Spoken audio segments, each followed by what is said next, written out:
स्वानंदी, तू ह्या वेळेला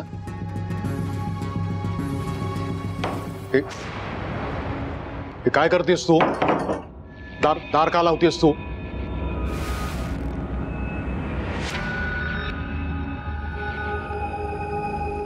स्वानंदीप, हे बघ स्वानंदीप, काय झालंय मला सांग.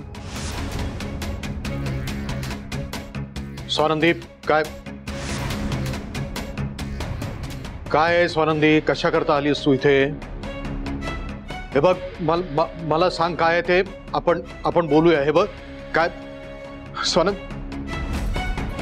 स्वानंदी, हे बघ, माझी काही चूक नाहीये. मी जे करतोय हे फक्त माझ्या कुटुंबासाठी करतोय मी.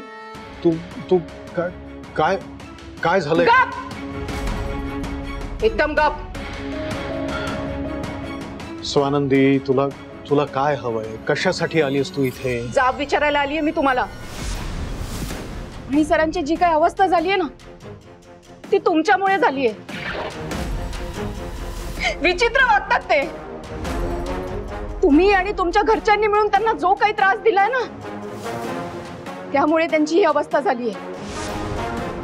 खबरदार, खबरदार, माझ्या घराच्या अवतीभोवती जरी दिसलात तर तुमची सावली सुद्धा नकोय मला माझ्या घराभोवती. जर तुम्ही माझ्या घराच्या आजूबाजूला दिसला तर माझ्यापेक्षा वाईट कुणीच नसेल. आणि हो, मणी सरांना पार्टीच्या कामाने किंवा इतर कुठल्याही कामाने बोलवायची गरज नाहीये.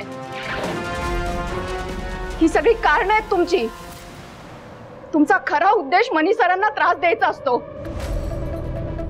मला कळलंय. त्यामुळे मणी सरांच्या संपर्कात सुद्धा यायचं नाही. तसं केलं तर माझ्यापेक्षा वाईट कुणीच नसेल.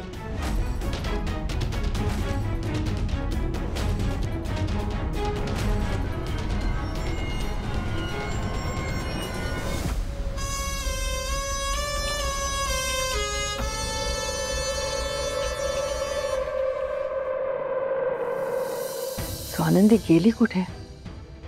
सांगून तरी जायचं. कुठे गेली होतीस अचानक न सांगता? सरपोतदारांशी बोलायला गेले होते. काय? कशासाठी? मणी सरांच्या या अवस्थेला फक्त आणि फक्त सरपोतदार साहेब जबाबदार आहे, म्हणून त्यांना वॉर्निंग द्यायला गेले होते की इथून पुढे मणी सरांसमोर यायचं सुद्धा नाही.